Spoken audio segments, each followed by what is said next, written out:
Listo.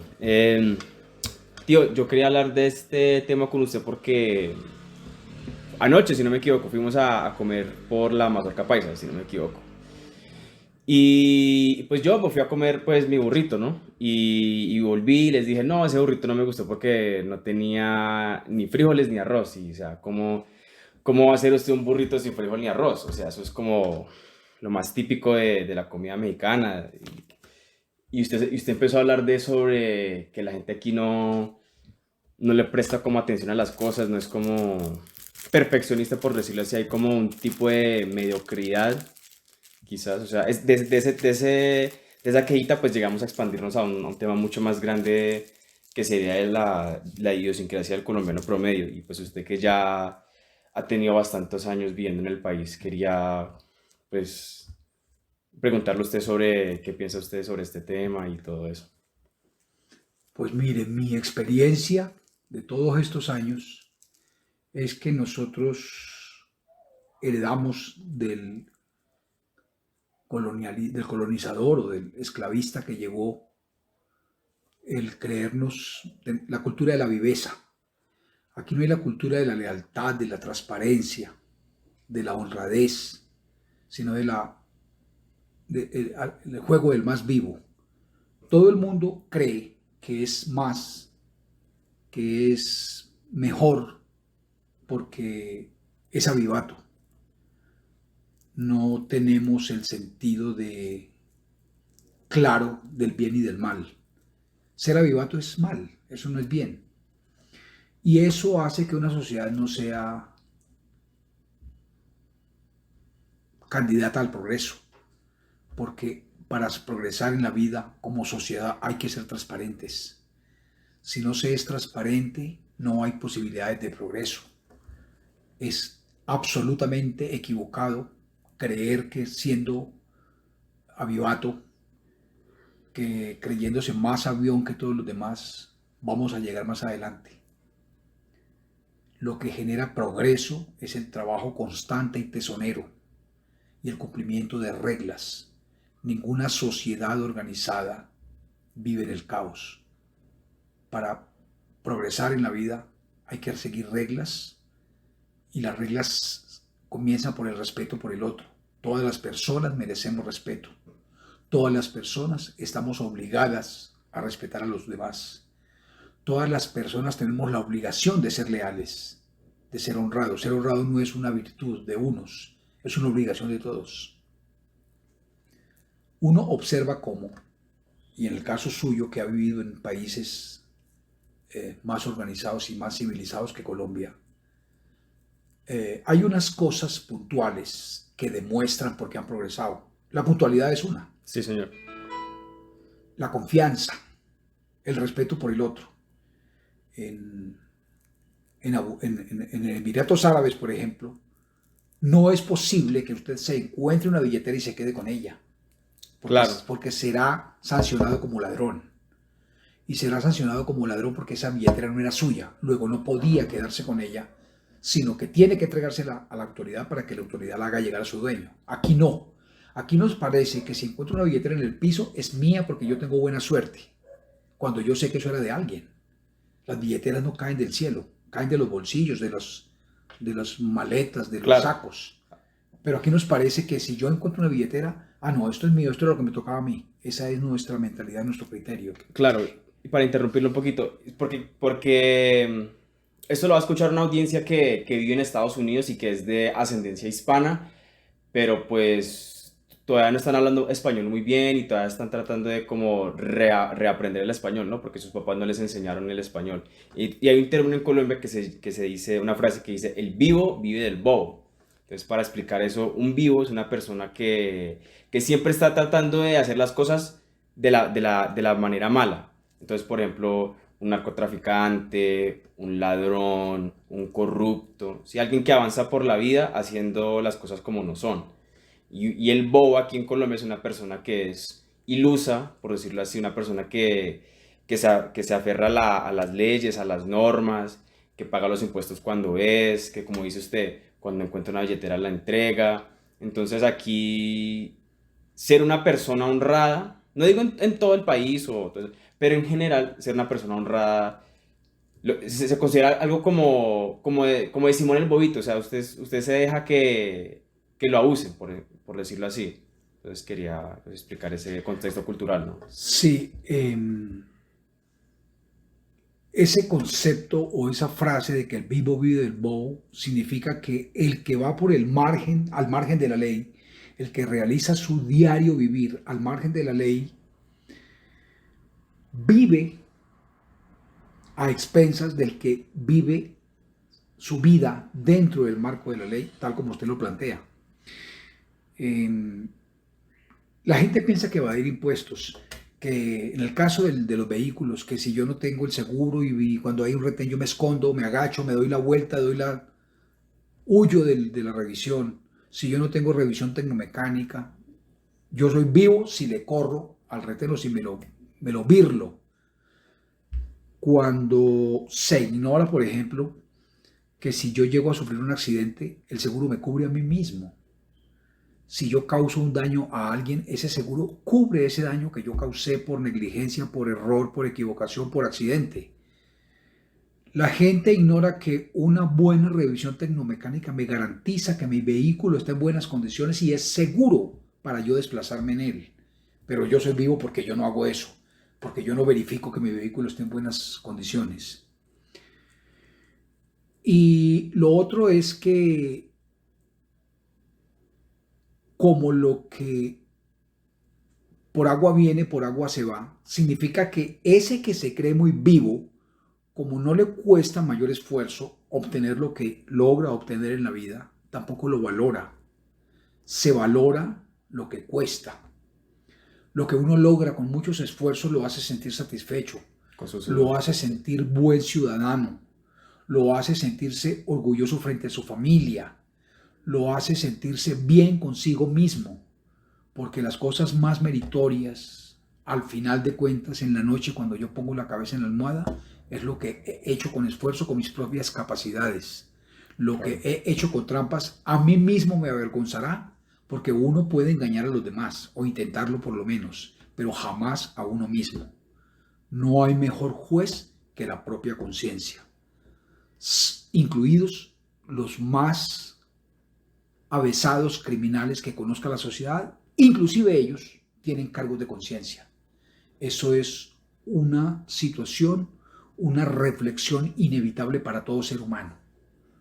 Y por eso muchas personas, aunque no sean señaladas, aunque no sean procesadas, terminan en muchos casos suicidándose porque su conciencia les recuerda día por día cuál ha sido su verdadero comportamiento. A ver, todos estamos grabando. Yo diría que sí. Sí, todos estamos. Y bueno, le quería preguntar, ya que usted dijo que esto venía desde hace mucho tiempo, también quería preguntarle qué experiencia ha tenido desde su juventud, desde su adultez. ¿Esto ha ido mejorando, empeorando, sigue lo mismo? ¿Usted ha visto un cambio en la sociedad? ¿Hay diferencia por regiones, por subculturas, por tipo de cosas así? ¿O es más o menos constante? No, el país no es igual. Tiene cosas, cada región tiene virtudes y defectos, como grupos humanos que somos. Por ejemplo, la región del país más dada a pagar impuestos es Antioquia. Antioquia es el departamento Mm. por excelencia en donde más se pagan impuestos. No es que sean perfectos y no es que no haya corrupción. Ve, tan raro, porque uno de mis tíos me ha dicho que de hecho el departamento más corrupto era Antioquia. Pues es obvio que quien tiene más plata para que se la puedan llegar a robar. Ah, pues sí. Pero en proporción a la población, Antioquia es la Ah, ok. región donde más se pagan impuestos. Y hay otra cosa, la región del país donde más hay apropiación de lo público es en Antioquia. Antioquia ha sido un ejemplo en eso. Mm, La región del país que más organizado tiene las dependencias estatales, con todos los defectos y vicios que hay en la administración pública, es Antioquia. mm. Eh, una muestra de esa apropiación de lo público es el metro de Medellín. Sí, señor. El metro de Medellín, usted no ve un rayón, usted no ve papeles tirados. Cuando alguien va a comer algo dentro del metro, la gente lo mira y algunos se atreven a vaciar, a regañar al que va a comer dentro del metro. Hace un tiempo, hace como un poco más de un año, 2 años, 2 personas de Bogotá fueron estricta y exclusivamente a, a grafitear el metro y quedaron muertos porque una locomotora los arrolló. Ay, no. Entonces nadie lamentó eso porque iban a hacer un daño. La comunidad cuida y protege su metro y cualquiera que suba al metro lo verá. Higiénico, un poco más solidarios. No es posible que en el metro de Medellín suba una mujer embarazada y no esté sentada. Eso no es posible. Siempre habrá alguien o algunos que le ofrecerán la silla. Nunca un anciano irá de pie frente a jóvenes sentados. Eso no pasa en el metro. Lo contrario, en Bogotá es imposible que a una persona le cedan la silla en el Transmilenio. ¿Y por qué cree que se da esta diferencia cultural entre? Porque para los que no entienden, no, obviamente Antioquia forma parte de la región paisa, que es diferente a Bogotá, que sería la región capital, la región Bogotá tiene un problema y es que es la única ciudad del país. Colombia no tiene sino una sola ciudad, es Bogotá. Y Bogotá es una ciudad donde más o menos la tercera parte de la población es bogotano boyacense. Los demás son gente de todas las regiones del país. Como consecuencia, Bogotá no le duele a nadie. No hay sentido de pertenencia. Entonces, no hay sentido de pertenencia. El alcalde que logró avances gigantescos en esa materia fue Antanas Mocus. Antanas conminó a toda la población de Bogotá a querer a Bogotá y lo estaba logrando. Lo que pasa es que cuando a una ciudad se la ha desquerido, odiado, maltratado durante tantos años, no es en 4 años que usted va a revertir todo eso, pero Antanas había logrado avances importantísimos en el sentido de concientizarse que no importa si usted es de Nariño o de La Guajira, del Chocó o de Arauca, de Antioquia o del Huila, vive en Bogotá, quiera a Bogotá, cuídela, respétela. Y hubo avances muy importantes. El apego de las gentes por la cosa pública en Antioquia, mi opinión es que se debe a que es una sociedad más homogénea. En Antioquia hay inmigrantes también, hay mucha gente chocuana, costeños, pero en general el grueso de la población es de antioqueños. Y esa situación de ser una comunidad homogénea genera mayor vínculo. Otro ejemplo que tenemos es San Andrés. San Andrés es una ciudad, es un lugar cosmopolita. Es más cosmopolita que cualquiera, excepto Bogotá. En un lugar tan pequeño como San Andrés se ve gente de lugares inimaginables. Allá vive un emiratí, por ejemplo. ¿Sí? ¿Hay un majito? Hay un emiratí casado con una amiga de... Ve. usted encuentra gente de la India, de Ceilán, de China, de África, de los lugares menos imaginados. Hay gente en San Andrés. Y de pronto eso también tiene incidencia para que no haya apropiación y estimule la xenofobia que allá se da día por día.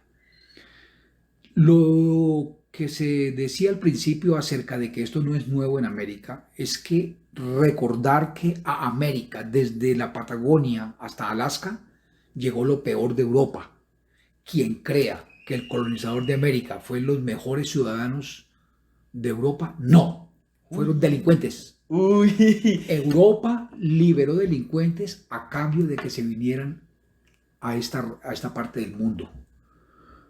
Ni un solo noble de las casas europeas llegó a Norteamérica para hablar de Hispanoamérica. Sí. Y para Suramérica y el Caribe y Centroamérica, el más decente de todos los que llegó fue Gonzalo Jiménez de Quesada, que era abogado desde entonces, pero fue de los pocos letrados que vinieron. Eso hay que tenerlo claro. ¿Por qué Norteamérica progresó y por qué Sudamérica no tanto? En primer lugar, hay quien sostiene que las partes del mundo que tienen estaciones, por la limitación propia de la naturaleza, tienen que organizarse más. Parece que nosotros, como tenemos buen clima toda la vida, nos relajamos.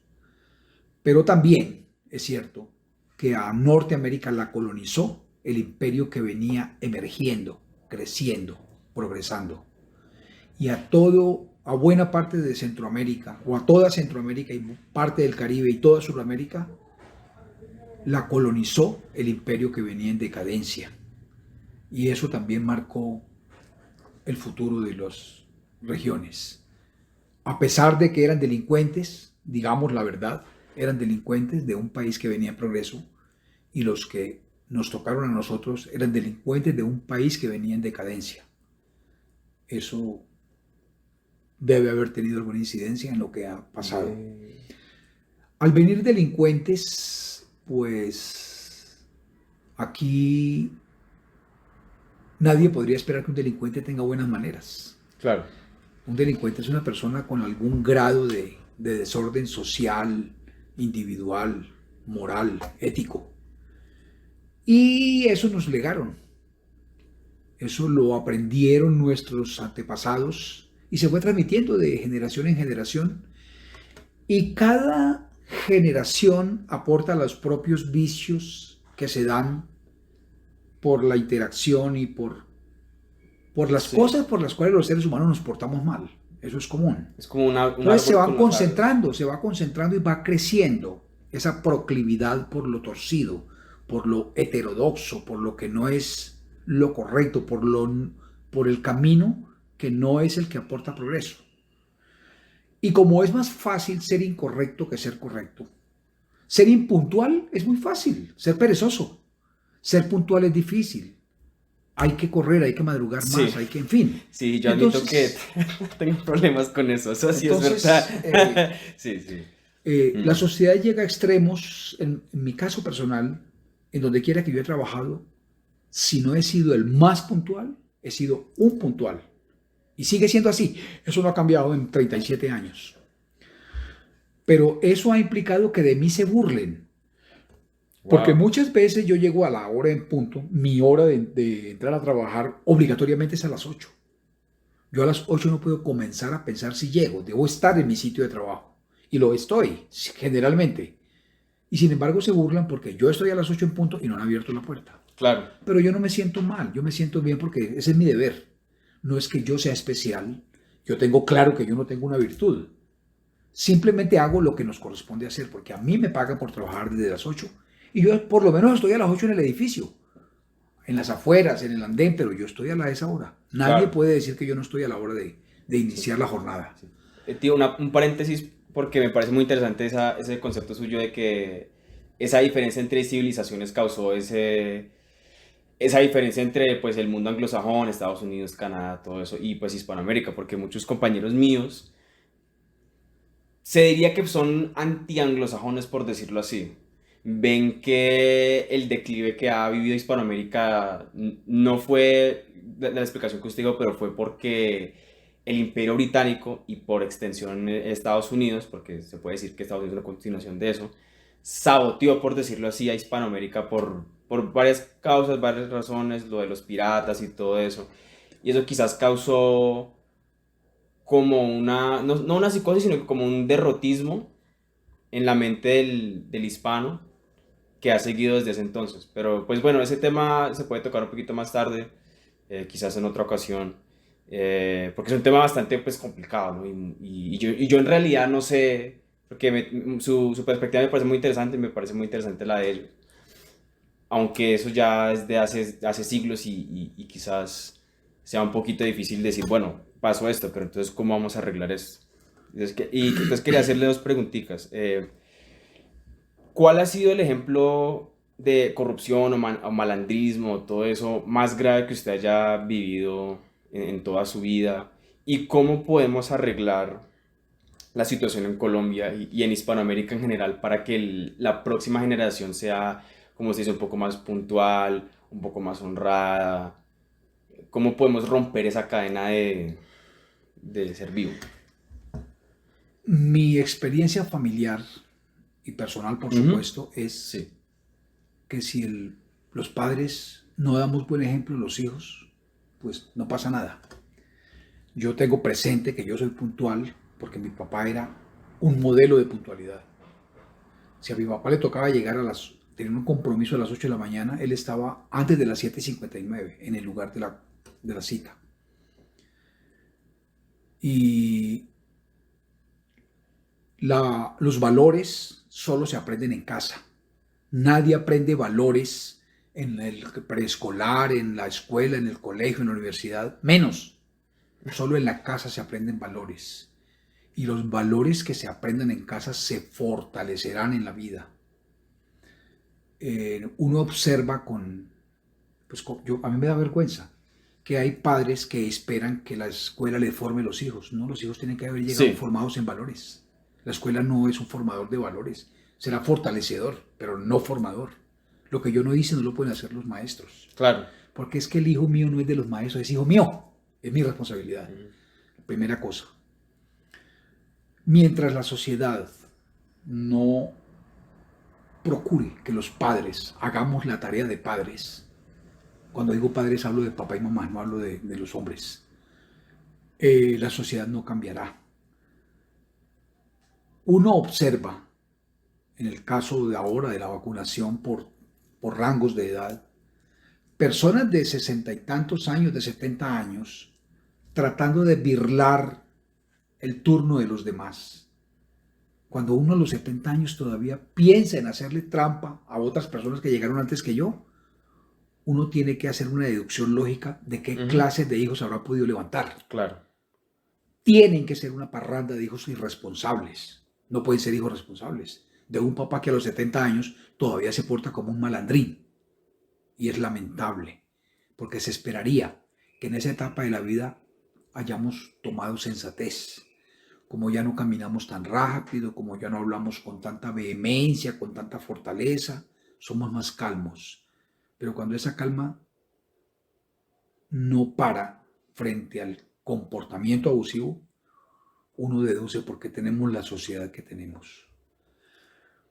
Yo no creo tanto que el imperio emergente de la época de la colonia, que era el imperio inglés, el imperio británico, haya obstaculizado el desarrollo de América. Porque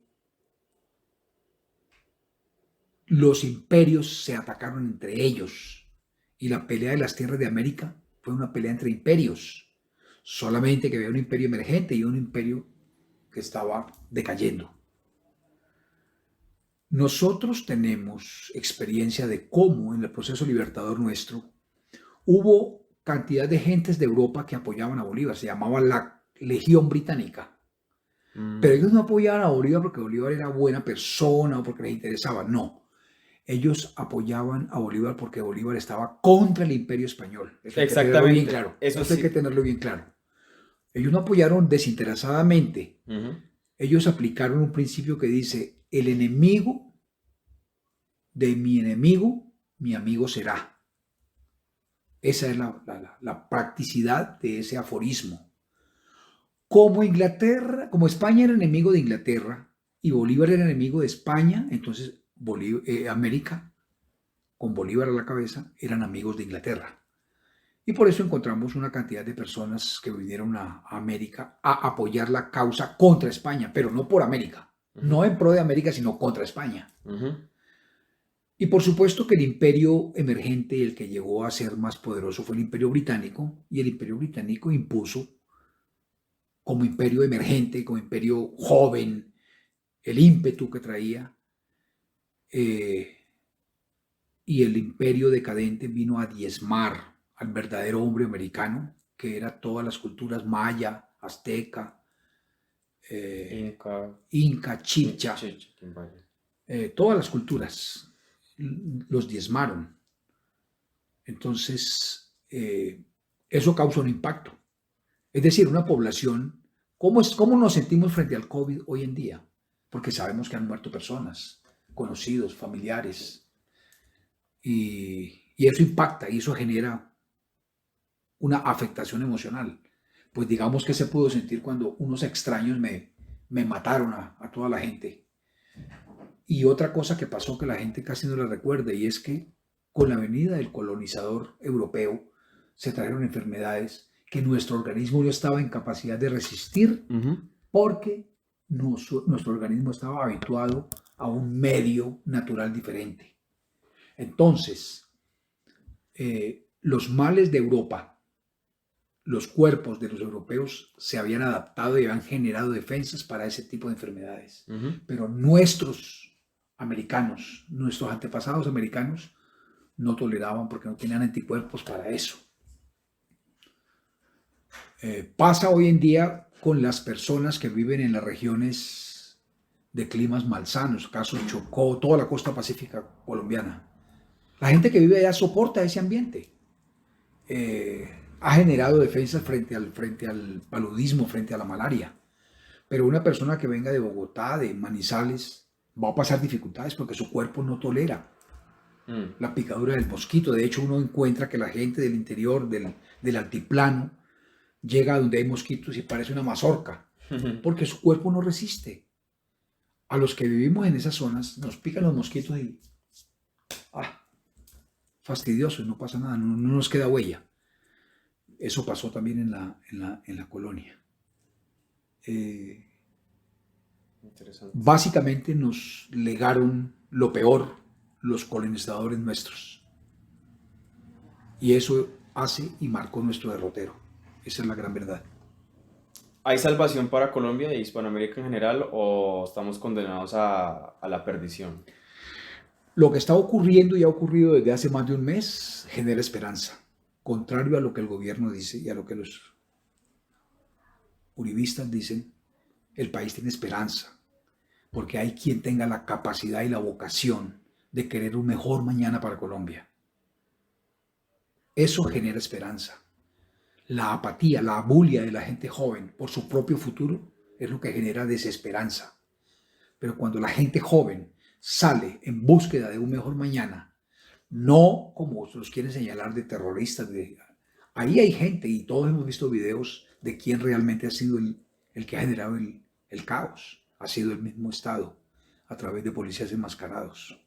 Eso no es una apreciación subjetiva, es una cosa que se ha visto en videos, en grabaciones, en testimonios. Entonces, hay esperanza de que algún día haya una mejor Colombia. Muy interesante ese punto de vista y quizás estoy un poquito en desacuerdo porque algo parecido ocurrió en el primer mundo en los años 60, en la época de la contrarrevolución en el primer mundo, en donde la mayoría de esa juventud como muy apática y muy entretenida por el rock and roll y todo eso se volvió un poco más, por decirlo así, consciente de ciertas causas, ¿no? Esa fue la época de los Beatles y de papelear y todo eso. Eso es lo que le llaman los baby boomers, ¿no? Esa generación con toda esa esperanza y todo ese tipo de optimismo llevó al primer mundo a un tipo de estagnación, casi es como se dice, que cuando algo ya no progresa, Sí, sí. en adelante, sí, dado a que deshicieron todo tipo de concepto tradicional de sus antepasados y hoy en día, por ejemplo, en Europa, en Estados Unidos, pues hay un reemplazo demográfico de las poblaciones nativas, hay un tipo de etnomasoquismo, por ejemplo, los gringos blancos hoy en día se sienten como muy avergonzados de ser blancos, eh, tipo de cosas así. Entonces, pues en eso de que, bueno, o sea, sí es bueno que la juventud deje de bobear, por ejemplo, por decirlo así, que eso sí es bueno que la juventud pues deje de estar reggaetoneando y todo ese tipo de cosas. Aunque pues sí estaría en desacuerdo con usted en la razón por la cual lo están haciendo. Pero bueno, ese tema se puede también tocar. Mire, hay una verdad absoluta, tan absoluta como que el sol calienta o que el agua moja. Las élites colombianas hace muchísimos años han hecho todo cuanto ha estado a su alcance para que la gente no estudie. Aquí no se apoya la educación pública, es mentira. Aquí cada vez recortan más la posibilidad de la universidad pública. Y la recortan porque la universidad pública es la única opción que tiene el pobre de educarse. Ningún pobre, ningún hijo de obrero, de asalariado, de quien vive del rebusque, tiene como pagar un semestre en la Universidad de los Andes. Sí, es complicado. Entonces, la única opción es la universidad pública y por eso la asfixian. Las élites que han gobernado Colombia los últimos 200 años saben que si la población llegara a educarse, desaparecería el poder de ellos, porque el poder de ellos dimana de la ignorancia de la población. Y En esa es es- la causa por la cual, de manera disimulada o de manera descarada, cada vez asfixian más a la universidad pública. Y uno encuentra que, que las élites que dirigen el Estado pretenden dar más recursos a los organismos privados de educación por encima de las organizaciones públicas. Publicaron un artículo por ahí en internet de cómo la Universidad Nacional antes, hasta los 60, no era una universidad popular, a pesar de ser pública. Era una universidad donde iba básicamente la gente blanca y la gente, entre comillas, bien. Y fue a finales de los 60 y principios de los 70 cuando comenzó la gente desplazada por la violencia a ir a la Nacional, porque allí encontraban, además de la formación, residencia y comida muy barata. Yo alcancé a comer a 6 pesos comida en la Nacional en 1979-80. ¿Y eso a qué equivaldría hoy en día, más o menos, digamos? Eso equivaldría hoy a... No, mentira, eso era 1,20. 1,20. Equivaldría como a 2.500 pesos. O sea, prácticamente 50 centavos. Hoy, o sea, en términos de dólar, centavos, para que Sí, entiendan. Por 50 centavos comía bien. no, sí, era con 50, 65 centavos de dólar más o menos a cambio de hoy. Una comida balanceada, Sí. porque llevaba leche Sí. y Ok. llevaba yogur. La Sí. Nacional producía leche pasteurizada y Mm, yogur. mm. La propia institución. Sí. Eso lo acabaron. Sí. Y quiero agregar, obviamente, que, pues, que mis compañeros sí han sido muy duros críticos de las élites criollas de toda Hispanoamérica, ¿no? Porque tengo mexicanos, tengo amigos argentinos, todo eso. Y en eso sí estamos de acuerdo que ese elitismo criollo no ha ayudado pues al país mucho, que digamos. Quizás estamos en desacuerdo en otras cosas, usted y yo, pero en eso sí estamos full. Sí, lo que pasa es que una manera en que el gobierno actual encontró, no de ahora, sino desde hace varios años, para desprestigiar la protesta, es infiltrando miembros de la fuerza pública. Eso no es ahora que ocurrió, eso viene ocurriendo en este gobierno y comenzó con el gobierno de Uribe. ¿Qué hacen ellos? Lo hemos visto en videos, pero por cantidades, en imágenes, en fotos, en relatos de las personas. En donde haya concentración de protestantes, donde haya una manifestación numerosa, desplazan miembros de la fuerza pública, los disfrazan como manifestantes, se encapuchan, se enforran la cara y comienzan a romper vidrios, a quemar, a lanzar cócteles Molotov y señalan que son los manifestantes. Por supuesto que eso no lo va a investigar nadie porque aquí no hay fiscalía, aquí hay un fiscal que es un sinvergüenza de bolsillo, es fuera de medio inepto, es un, es un mandadero del presidente, porque fueron condiscípulos en la universidad. Entonces aquí no hay independencia de la fiscalía. Y de lo que se ha tratado desde el gobierno de Uribe es volver la policía el superestado para que la policía asuma el poder del Estado y sea como el jefe de que la policía sea el organismo del Estado más importante. Por eso la han inmiscuido en cantidad de actividades ajenas totalmente. En primer lugar, asumió las funciones del DAS de llevar el registro de personas con antecedentes penales, cuando eso lo debería hacer la Fiscalía a Ok. través del CTI.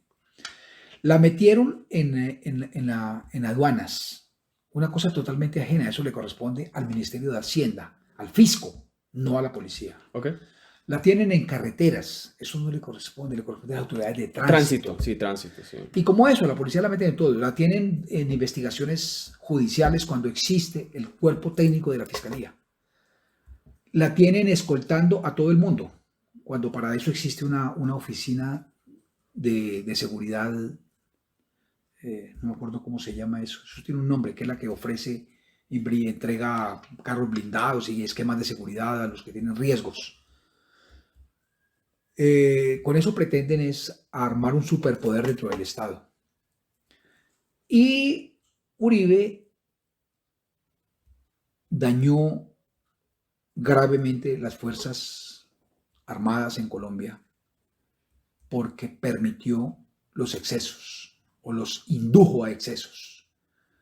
No es secreto para nadie que en el gobierno de Uribe los operativos contra la guerrilla o contra otro tipo de delincuencia las dirigían paramilitares, ni siquiera eran militares de rango, eran paramilitares.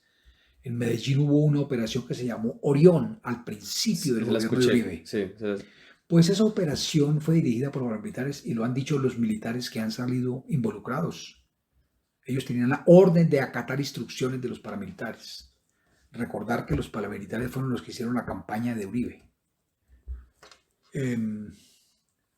Entonces, ¿por qué es tan valeroso lo que hacen los jóvenes que protestan?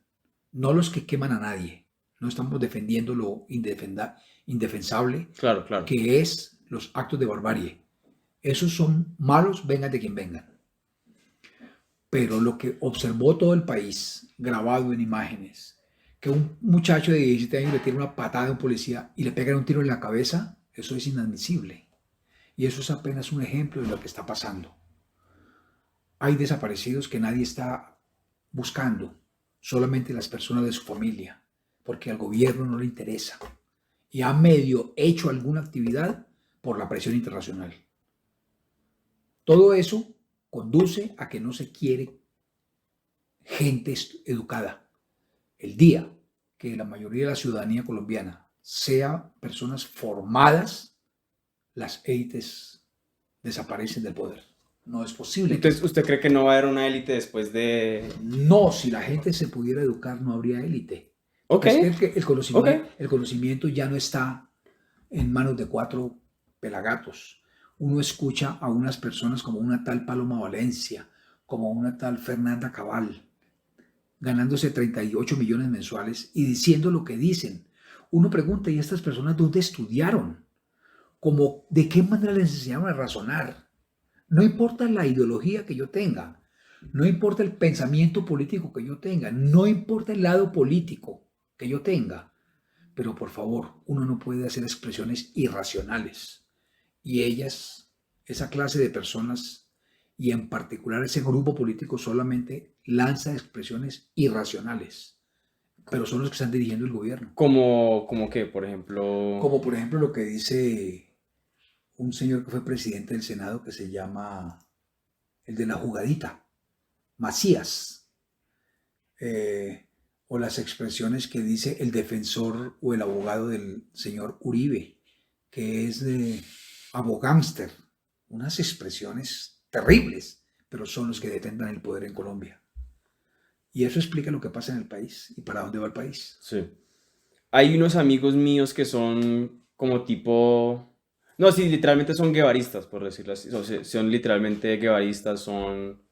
Quizás no están a favor de Cuba, pero sí están como a favor de ese tipo de antielitismo, porque sabemos que pues, Fulgencio Batista era el presidente de Cuba en ese entonces y era como un títere de los Estados Unidos y todo eso lo que pasó. Y pues siempre discuto mucho con ellos esa cuestión de lo que se llama hoy en día el castrochavismo, ¿no? Que eso es como un miedo que tiene la gente en la derecha aquí en Colombia. Quería hablar con... Y no sé si usted se dio cuenta de las elecciones de Perú, que pasó con lo de la señorita Keiko Fujimori y el señor Pedro Castillo. Hay razón por la cual preocuparse, por ejemplo, si Petro gana la presidencia en el 2022 o si Castillo implementa pues todo lo que quiere implementar en Perú. Y para aclarar, el señor Pedro Castillo se podría considerar de una izquierda conservadora quizás, porque tiene pensamientos económicos populistas de izquierda, pero tiene pensamientos socioculturales de derecha y son bastante derechistas, porque él está en contra de la legalización de la marihuana, él está en contra de lo que se llama matrimonio igualitario, la matrimonio entre un hombre y otro hombre, una mujer y otra mujer, y está en contra del aborto totalmente. Pues además de quizás su opinión personal, si la tiene, si la ha formulado. Mire, Hable de estos miedos, de estos... América Latina, frente a lo que ha pasado, a veces recurre a personajes de tercera, creyendo que son los redentores. El primer ejemplo es Venezuela. Venezuela tuvo la más grande empresa petrolera del mundo, que era PDVSA. No Ujú. había ni una sola empresa en ningún lugar de la tierra más poderosa que PDVSA.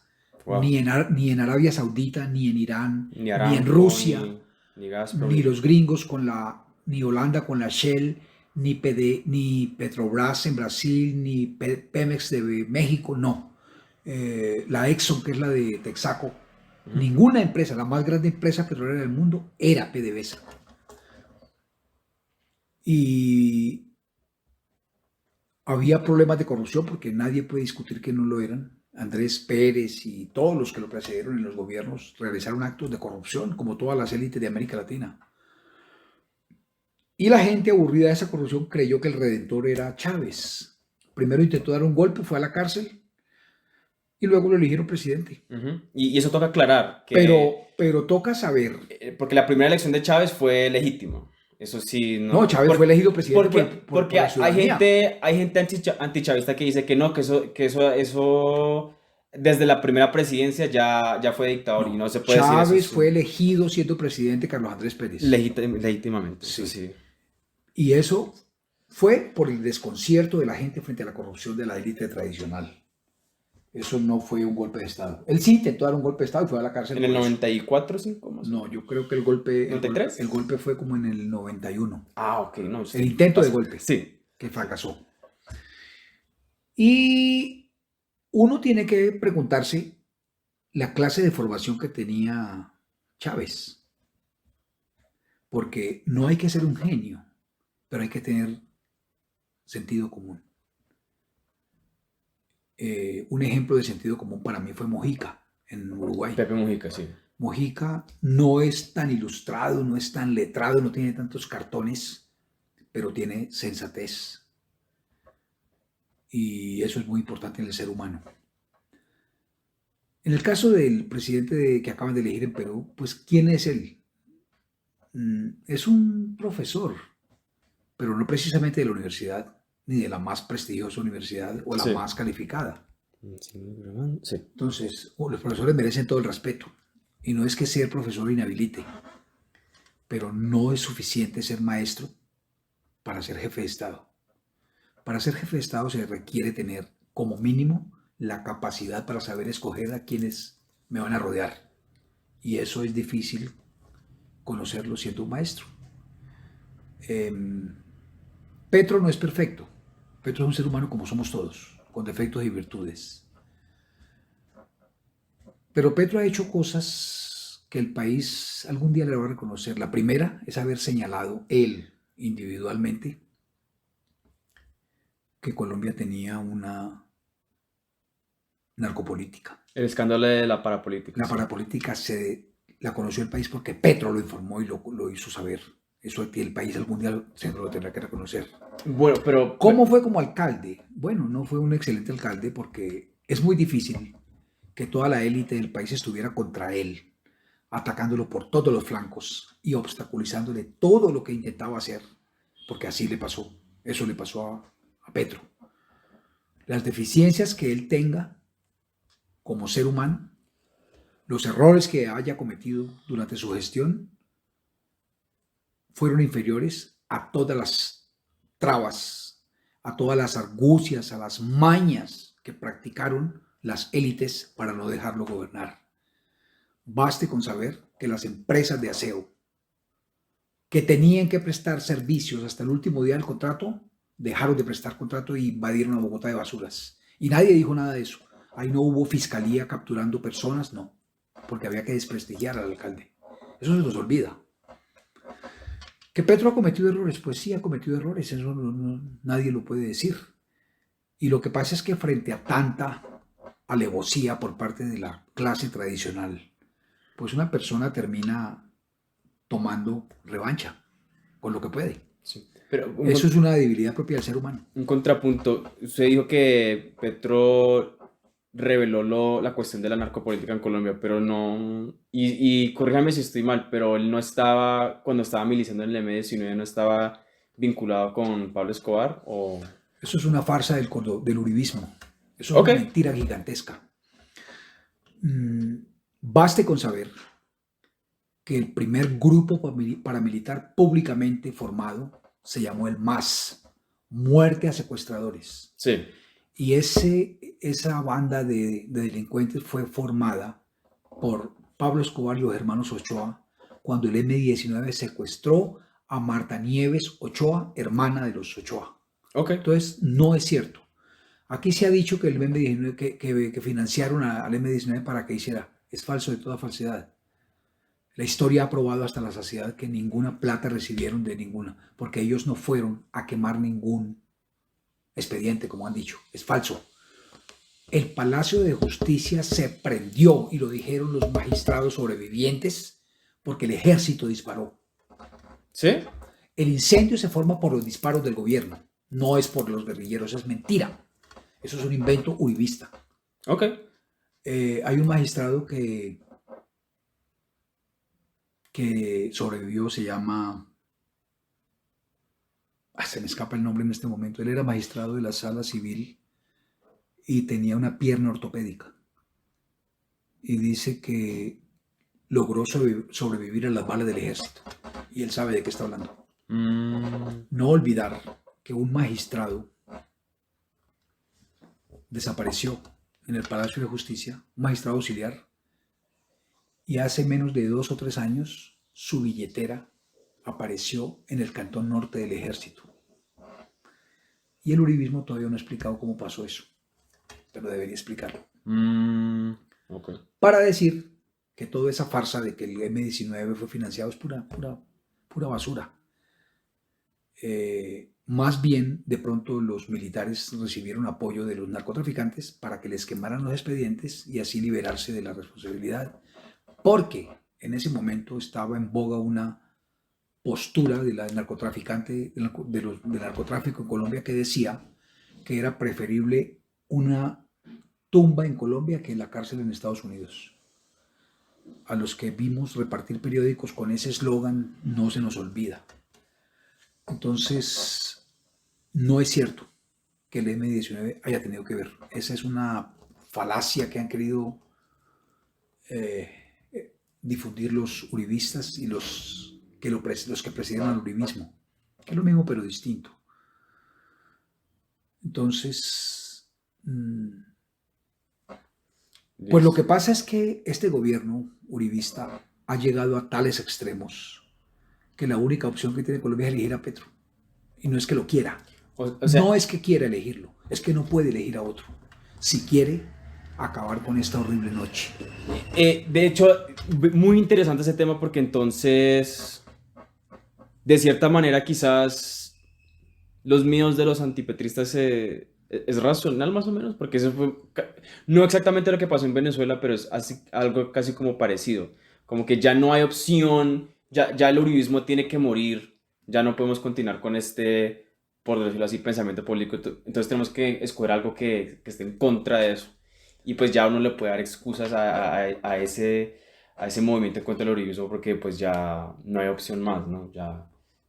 Y de hecho en las elecciones de 2017 yo hablé con mucha gente que o sea, votó por Petro, pero no votó por Petro, votó en No, contra de Duque. O sea, eso fue un voto en contra de Duque y un voto en contra del uribismo. sí, lo que pasa es que el uribismo ha llegado a tales extremos de cinismo. En este momento hay una dictadura en Colombia. En este momento hay una dictadura. ¿Por qué dictadura? El presidente es uribista. La procuradora es uribista, era ministra. El fiscal es uribista, era condiscípulo del presidente. El contralor es uribista. El registrador es uribista. Todos los organismos de poder y de control están en manos del uribismo. Y eso es peligroso para la democracia. La democracia desaparece. Una figura que en algún momento sirvió a la democracia y a la sociedad y al Estado como organismo fue la Defensoría del Pueblo. Aquí hubo un defensor, sin ser militante político, extremadamente proactivo. Fue una persona que sirvió a los fines del Estado desde la perspectiva de la Defensoría del Pueblo. Hoy en día hay un payaso. Cuando comenzaron todos estos actos, el señor estaba de descanso en una finca. En una emisora le increparon que a qué se dedicaba él, que qué hacía, que por qué pasó por un peaje X a tal hora de la noche en tal fecha. Y el tipo no tenía explicación para eso. Son de un cinismo que rayan, bueno, el delincuente es así, el delincuente se siente, y particularmente el narcotraficante, todo narcotraficante de medio pelo o de pelo entero siente que después de Jesucristo sigue él. Ok. Y eso es este gobierno es un gobierno de narcotraficantes. Por ahí publicaron una foto reciente donde está el piloto que cayó en Providencia en una correría con Uribe. Para los que no saben, esto fue, cómo es que fue eso? El esposo de una Actriz y modelo, muy famosa aquí en Colombia, supuestamente, tenían una compañía de aviación que tiene 2 aviones. que tienen 2 Y aviones. uno de esos, Les incautaron una cantidad de estupefacientes, ¿no? sí, En el aeropuerto de Providencia, que pues en Providencia es como el punto para después saltar a Estados Unidos y y a todo eso. Centroamérica, Y a y al Centroamérica, Caribe. exactamente.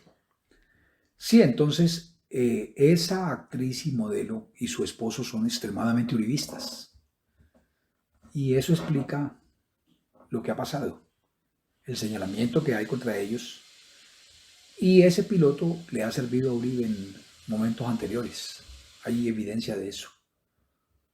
Entonces, Ok. hay otro piloto que fue piloto de Uribe en la campaña y de Duque, que cayó con un viaje de narcóticos en Guatemala. Eso no fue relevante, según. Ok. Pero sin embargo, porque una profesora en Barranquilla le dio 75.000 pesos a la campaña de Petro, 75.000 pesos de una maestra, plata más honrada que la que gana el maestro no existe en Colombia. Sin embargo, van a multar a la campaña de Petro. Entonces uno dice, Ñeñe Hernández le dio miles de millones a la campaña de Duque y no mereció sanción. Miles de millones de plata del narcotráfico. Y sin embargo, de 75.000 pesos por una docente, eso sí es perverso. Uno dice en qué país vivimos, pero esa es Colombia. ¿Puede existir una futura derecha antiuribista o una derecha no uribista? Porque, por ejemplo, yo me considero una persona de derecha libertaria. A mí me gusta más el Estado limitado, la responsabilidad personal, la descentralización, la federalización y todo ese tipo de cosas. Y pues yo no me he identificado con la derecha colombiana actual, la que pues el avatar más potente sería el centro democrático, ¿no? Yo he visto, pues más que todo en Twitter, entonces eso no es, no puedo considerar eso tendencia nacional, pero en Twitter he visto mucha gente de la derecha, se podría considerar derecha neoliberal, derecha libertaria, derecha de Estado reducido, derecha minarquista, no monarquista, que ya se cansaron de Uribe. Por X y razón, porque consideran que Uribe es demasiado socialdemócrata o estatista, por el pasado un poco, pues por el pasado manchado del expresidente, por X o Y razón. ¿Usted ve una posibilidad de una derecha no uribista? Y si la ve, ¿se podría haber un entendimiento y una posición fiel y respetuosa con esta nueva derecha no uribista y la izquierda en Colombia? Lo que pasa es que no es son antitéticos derecha y libertad. La derecha se caracteriza por ser enemiga de la libertad, de las libertades públicas. Ok. Toda la derecha. Entonces, puede haber personas que no son de pensamiento de izquierda, pero son verdaderos liberales, pero tienen privilegios y tampoco quieren renunciar a esos privilegios. Hay que pensar que el comunismo y el socialismo son utopías no realizables y no son realizables y por eso no hay que tenerle miedo. Eso no es realizable. Y donde hay personas pensantes, Colombia no es Venezuela. Venezuela se volvió un país importante por el petróleo, por nada más. pero Venezuela nunca ha tenido personajes destacados, intelectuales. ¿No? Y Venezuela fue una sociedad que vivió de la mano de obra colombiana. No es cierto lo que dice Maduro, que es colombiano, o decía Chávez, que, que los colombianos se fueron a Venezuela porque eran una mano de obra útil, porque el venezolano era y es inútil. Uy. Y ahora los venezolanos emigraron no porque sean útiles en Colombia, es porque están muriendo de hambre en Venezuela. La migración es por causas diferentes. Allá fueron bien recibidos porque llegaron a trabajar y a producir y a generar riqueza. Acá no lo son tanto porque vienen a vivir del Estado colombiano y de la conmiseración de la ciudadanía. Sí. Yo pensaba que el colombiano que se iba a Venezuela era narco, No, era no, no, no, no, no, no, prepago. no, no, no, De hecho, no, no, eso era lo poquito que le creía a Maduro, no, no, que... no, no, eso es mentira. Ok. Ahora, sí es cierto que hubo gente que se fue huyendo por la persecución del Estado, de la derecha, de los paramilitares. Sí. Mucha gente huyó de los paramilitares en Colombia y se refugió en Venezuela al principio del gobierno de Chávez. Pero debe quedar bien claro que la migración colombiana hacia Venezuela no se dio huyendo se dio porque allá los necesitaban. ¿Para qué? Para operar el aparato productivo venezolano, no para vivir de la caridad. Y por eso, cuando primero Chávez comienza y luego Maduro empeora las condiciones de los colombianos y comienza a expulsarlos de allá, el aparato productivo se fue a pique. Wow, ok. Porque la mano de obra calificada huyó de Venezuela y eso llevó a la economía al caos. Sí. Wow, muy interesante. Y Muy controversial, no sé si... sí, pero es la historia. Ok. Eso no es una opinión, Te- eso es historia verificable. Pues Además, tendría que leer más de ese... sí, claro, de ese- eso es verificable, eso no es una porque... opinión. Yo no tengo esa opinión.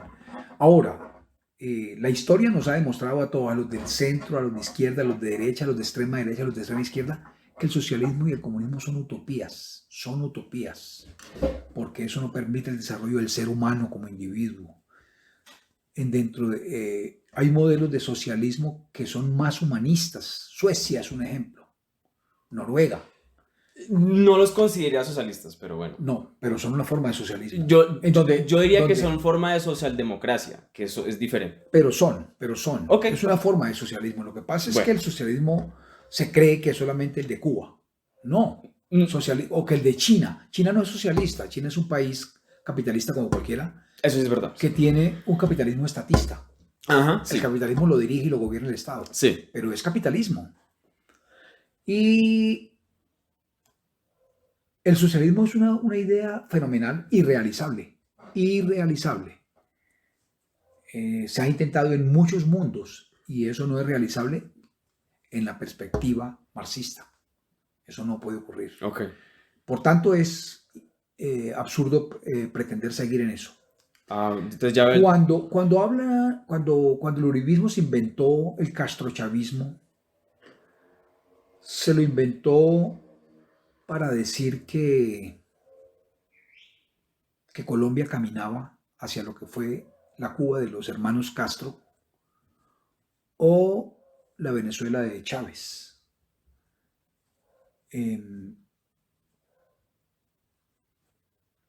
Colombia ya no está en el año 50, en los años 50, Colombia está en el siglo XXI con todos los atrasos que tenemos. Y en Colombia, mal que bien, se ha tenido algún grado de libertad, que por el contrario se quieren más libertades. No se está renunciando a ellas. Y todas estas marchas son por las libertades, no por la coartación, por el coartamiento de esas libertades. Por tanto, pensar que el grueso de las personas que llegaren a votar por Petro quieren que se acabe la libertad, están locos. Okay. Eso no va a ocurrir. Okay. Ese es el pensamiento del uribismo ante la incapacidad de argumentar. Entonces comienzan a señalar los errores. Pero ellos nunca explican los de ellos. Por ejemplo, ¿cómo nunca explicaron por qué los hermanos Uribe Moreno, los hijos de Álvaro Uribe, tuvieron que pagarle a la DIAN 10.000 y pico de millones por negocios que hicieron con el sal de la chatarra. Eso nunca lo han explicado. Ok. Y eso no son opiniones. Esos son actos que constan en archivos de la Son DIAN. hechos de, sí. Los hijos del presidente, a la entrada del presidente crearon una empresa con 10 millones de pesos y a la salida del presidente del gobierno tenían facturas de 46.000 millones. Yo quisiera que me dijeran quién en el mundo, en el lapso de 8 años, pasa de tener 0 a 46.000 millones de ventas. Yo quisiera que me dijeran quién ha tenido esa. O sea, tiene que ser el Bill Gates más Steve Jobs más. No. Haber dicho. ¿Cómo se llama el de Amazon? Jeff Bezos. Bezos, en un cuasi monopolio en el mundo de las ventas en pandemia, casi duplicó su riqueza.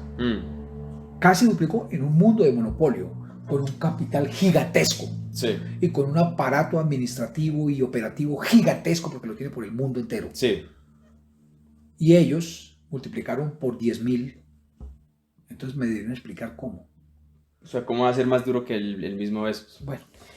Bueno, entonces, el desacuerdo que tenemos usted y yo, de hecho, es de definiciones, es semántico.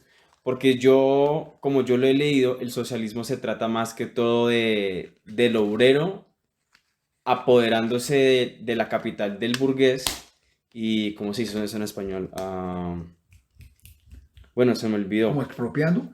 Algo así, donde el obrero controla la producción. A worker owns the means of production. Siempre, absolutamente siempre, el obrero va a controlar la producción. Porque es que ¿qué pasa en una empresa cuando los obreros se paran? Pues no puede producir. Y si el dueño sigue activo, ¿por qué no produce? Y si el dueño Porque los que producen son la mano de obra. Lo que genera riqueza es el trabajo del hombre. No es el capital, es el trabajo.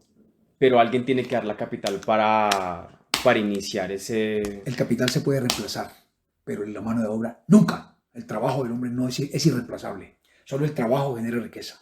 Entonces, ¿cuál es la idea del socialismo que debería ser lógica? ¿Por qué el trabajador, que es el que genera riqueza con su esfuerzo, con su labor cotidiana, se gana un peso y el dueño de la empresa, que solo pone el capital, se gana 1.000 pesos? ¿No sería más justo que el dueño del capital se gane 700 y que el trabajador se gane 400? Eso sería más equitativo, porque es que yo quiero ver una empresa de cualquier industria, de comercio, que siga funcionando cuando todos los empleados paran y el dueño está con su plata. ¿Y qué pasa con la plata si la plata está ahí? ¿Por qué no produce? Si la plata está ahí y el dueño está ahí. Porque el que produce riqueza no es el dueño ni es el capital, es la gente. Es la gente la que produce Pero capital. el dueño, y si el dueño también es administrador, porque no todos los dueños son administradores, él es el que empieza a invertir, a reinvertir, pone esto, abre fábrica, abre esto. Pero el trabajo, ¿quién lo hace? Claro, el trabajo que da riqueza. Pero eso es vamos a tomar al señor Bezos. Tomemos al señor Bezos, el más rico de la tierra. ¿En qué consiste el negocio del señor Bezos? Consiste en que con la plata que ha ido acumulando, se dedicó a comprarle a empresas de distinto origen de la China y de la Cochinchina la producción, toda, en un solo contado, a unos precios muy bajos, porque el productor se deshace de un solo tajo de todo su stock de producción y puede arrancar de nuevo. Y el señor Bezos coge esos elementos que compró de esa industria a un precio muy favorable y los esparce por el mundo. ¿Y cómo los esparce? ¿Él se va de puerta en puerta? No. Él tiene una cantidad de gente que trabaja para él. Y si la gente no trabajara para él, él no podría vender ni un solo elemento de los que compró. Por tanto, la riqueza no la genera él con su capital, la genera el trabajo de la gente que reparte. Eso es lo que no se quiere reconocer. Es lo que no se quiere. Y es lo que pasa en Suecia, es lo que pasa en Noruega, la gente la remuneran de acuerdo con lo que produce.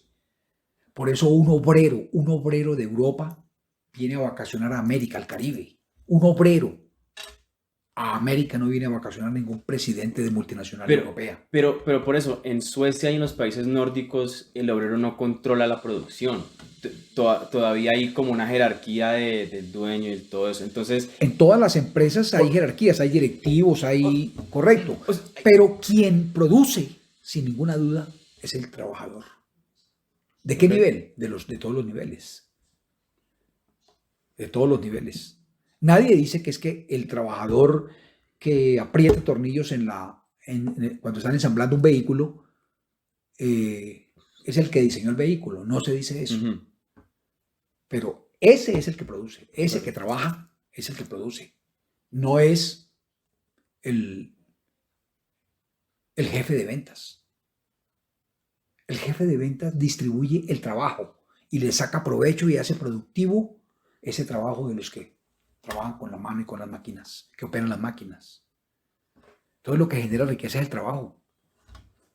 Mm. Y eso es lo que no se quiere reconocer.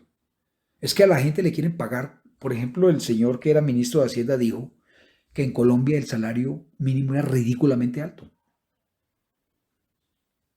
Entonces, cuando un ministro de Hacienda de Colombia ni siquiera sabe el precio de una docena de huevos, pero es el Ah, ese fue ministro el de mismo. Hacienda, Ah, ese fue el mismo. sí, entonces ahí está pintado el uribismo.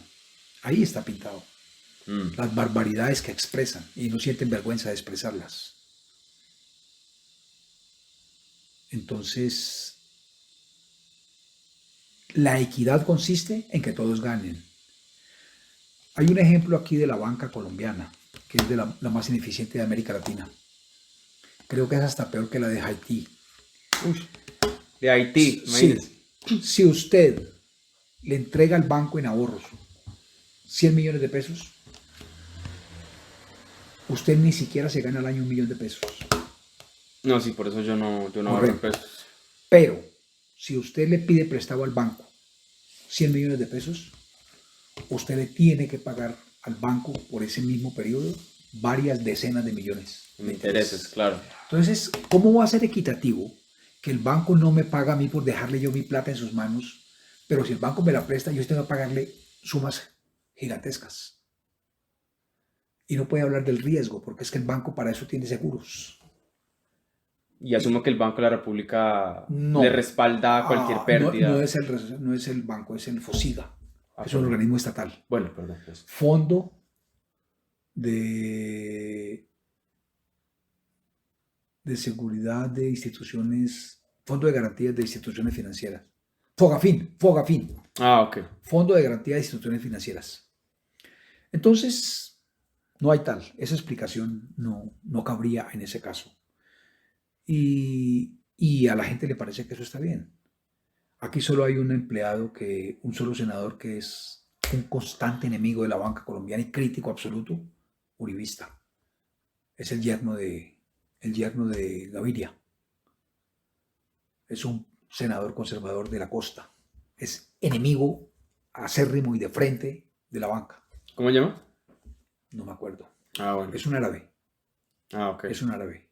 Es el marido de la hija de Gaviria. Ah, ok, listo.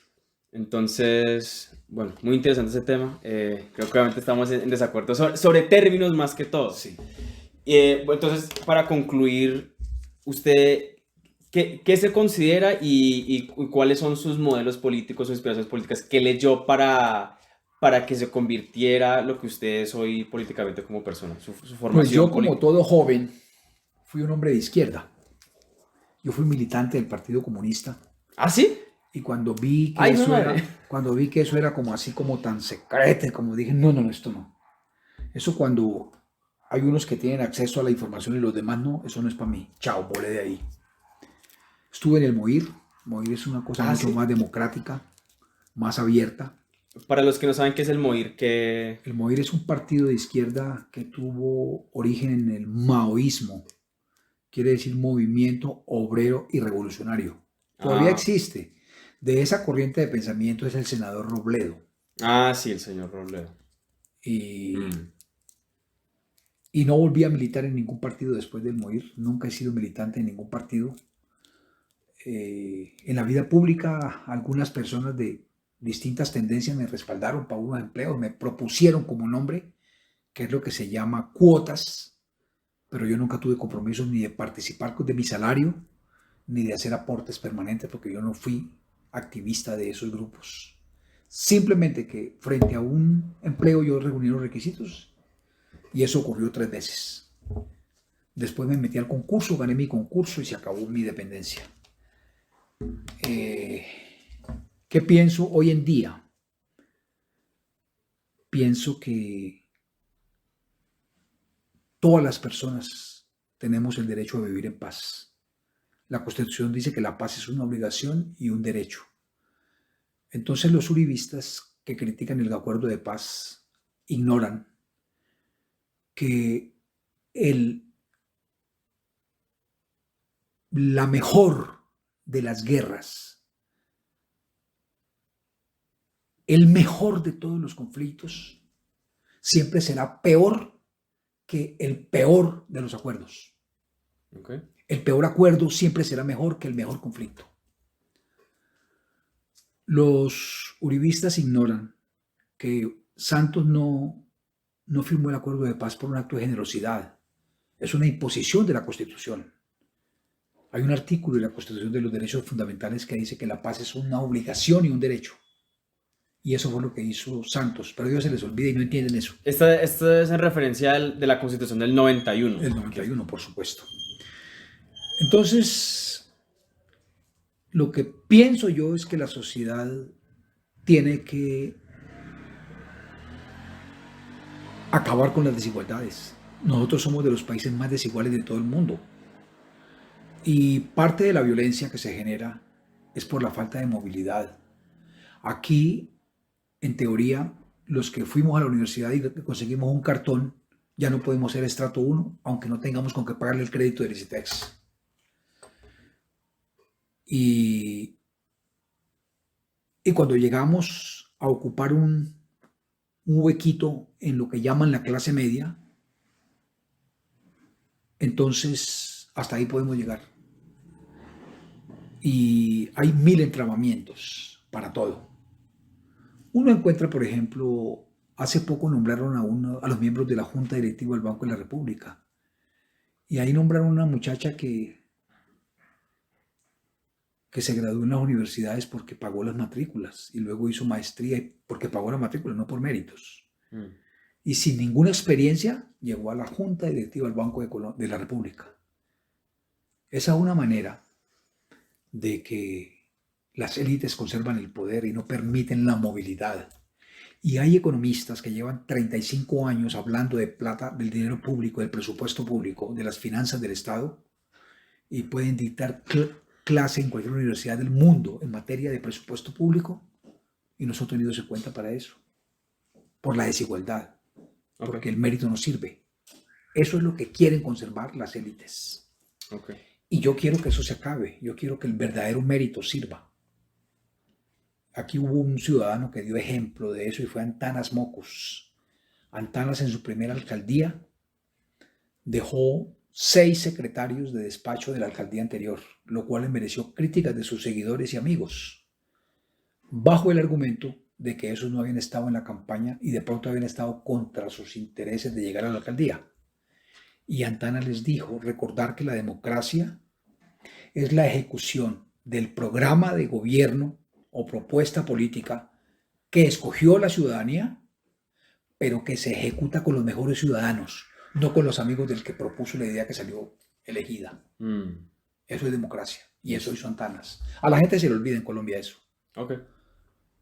Y eso es lo que yo quisiera. Que en Colombia el que tiene capacidad progrese. Listo. Pero el que tenga capacidad, no el que tenga amigos. Listo. Y una última pregunta, porque algunos amigos míos que son de la izquierda popular populista, perdón, son más socialmente conservadores. Entonces, o sea, están en contra de la comunidad LGBT, son bastante religiosos, están en contra del aborto, todo eso. ¿Usted ¿Usted se considera una persona, aunque sea de la izquierda económica, se considera también de la izquierda progresista o se considera una persona más conservadora en la Pues sociedad? mire, lo primero es que, Y, como se ha dicho desde hace muchos años en Colombia, la droga hay que legalizarla. Eso no sirve, es una lucha perdida, porque tenemos unas sociedades en América proclives a la corrupción. Y la forma más perversa de corrupción es el pues, narcotráfico. eso sí, sí estoy de acuerdo, sí, porque yo, pues libertario, siendo libertario yo estoy de acuerdo Lo con, del claro, aborto. Lo del aborto va de la mano con la educación. A las personas, los padres tenemos que formarlos en respeto de sí mismos. Y hablamos de hombres y mujeres, no de las mujeres. Está bien que por ley natural a la que se le nota la metida de patas es a la mujer, pero la pata la metieron los dos, porque ninguna mujer queda preñada solita, queda preñada en compañía. Y los dos tienen que ser responsables, y es lo que tenemos que hacer. Generar la obligación de que los padres creemos, levantemos, formemos desde la casa personas con sentido de responsabilidad, para que mañana tengan la capacidad de procrear hijos queridos y no accidentales. Exactamente, entonces no es más que todo... No es tanto atacarlo y no es llegar al aborto, por llegar al aborto. Para usted no es cuestión de aborto, sí aborto, no es cuestión de educación, mucho antes de eso. de educación, es de educación. De dicho, ni la preñe, o sea, ni No, lleguemos a ese escenario. es de educación. Porque ¿por qué hay que abortar? Porque no desea un hijo, no por otra cosa. Claro. Y entonces, si hay educación, no hay que llegar al aborto. Y eso pasa en los países del primer mundo. Las gentes hacen lo que hacen con responsabilidad. Y no es que las jóvenes de Europa no tengan sexo, pero lo tienen con responsabilidad. Y no tienen por qué llegar a abortar. Ok. Eso es lo uno. Lo otro, en materia de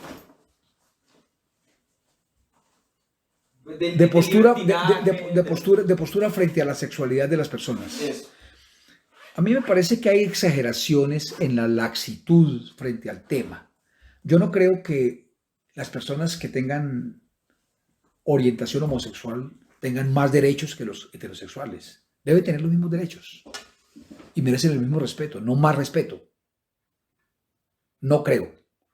A veces se llega a extremos como si el homosexual tuviera más derechos que el heterosexual. Y a eso no se puede llegar. Eso en el primer mundo ya está pasando. A eso no se puede llegar.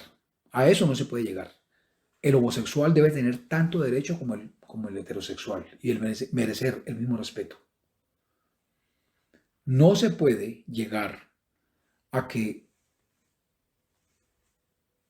el homosexual, por serlo, merezca respeto, pero no esté obligado a respetar al heterosexual.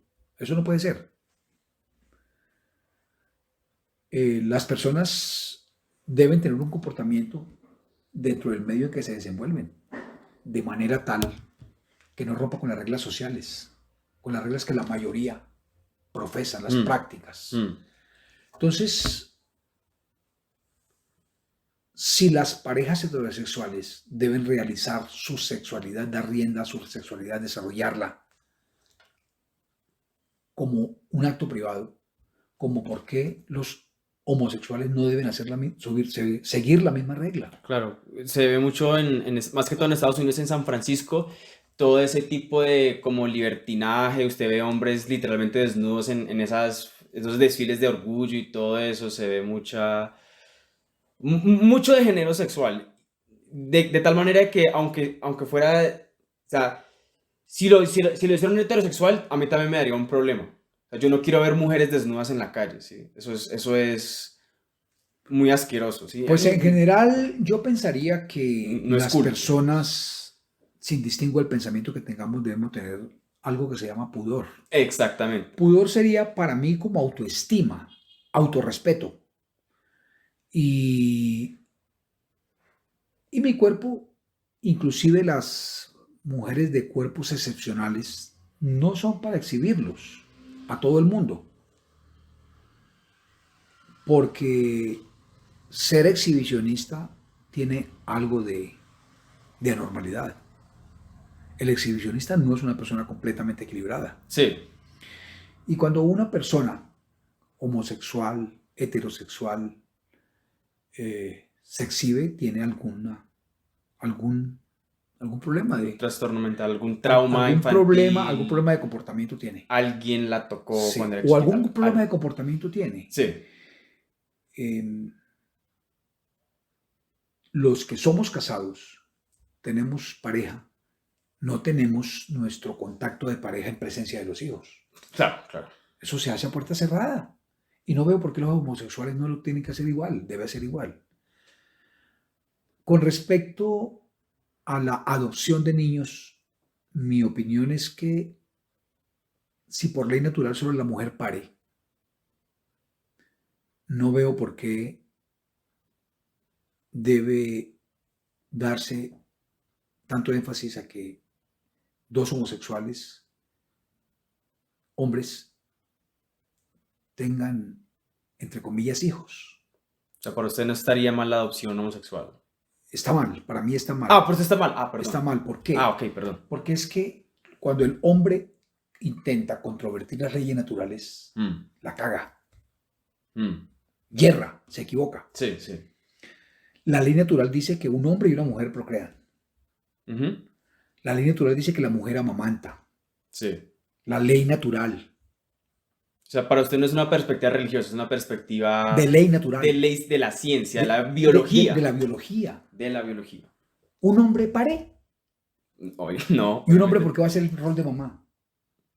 Otra cosa es que un hombre, por una circunstancia de vida, del desarrollo, del desempeño social, llegue a quedarse solo con los hijos.